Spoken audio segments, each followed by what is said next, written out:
মাধ্যমিক পরীক্ষার দ্বিতীয় দিনে নিরাপত্তা ব্যবস্থা খতিয়ে দেখতে মঙ্গলবার 11ই ফেব্রুয়ারি রঘুদেবপুর গ্রাম পঞ্চায়েতের অন্তর্গত বেলকুলায় চন্দ্রকুমার অধর চন্দ্র বিদ্যাপীঠ পরিদর্শন করলেন হাওড়া গ্রামীণ জেলা পুলিশ অতিরিক্ত পুলিশ সুপার জর্জ অ্যালান জন, উলুবেড়িয়া মহকুমার পুলিশ আধিকারিক শুভম যাদব। পাশাপাশি উপস্থিত ছিলেন রাজাপুর থানার ভারপ্রাপ্ত আধিকারিক কৌশিক পাঁজা সহ পুলিশের অন্যান্য আধিকারিকদের। পাশাপাশি ছিলেন স্থানীয় রঘুদেবপুর গ্রাম পঞ্চায়েতের দুই সঞ্চালক শেখ জুবের আলম এবং পলাশ দাস।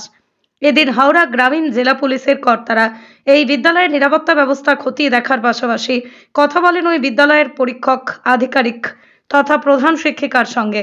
পাশাপাশি এদিন জেলা পুলিশের অন্তর্গত রাজাপুর থানার পক্ষ থেকে এই বিদ্যালয়ের মাধ্যমিক পরীক্ষা দিতে আসা সকল পরীক্ষার্থীদের হাতে পেন ও পানীয় জলের বোতল তুলে দেওয়া হয়। পাশাপাশি ছাত্রছাত্রীদের পরীক্ষা যাতে সুন্দর ও ভালো হয় তার জন্য এই বিদ্যালয়ে মাধ্যমিক পরীক্ষা দিতে আসা সকল ছাত্রছাত্রীদের শুভেচ্ছা জানায় হাওড়া গ্রামীণ জেলা পুলিশের কর্তারা।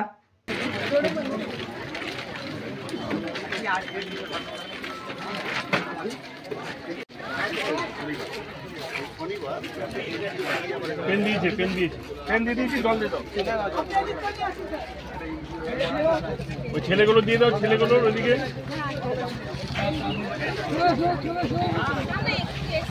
রাস্তাটা ক্লিয়ার করে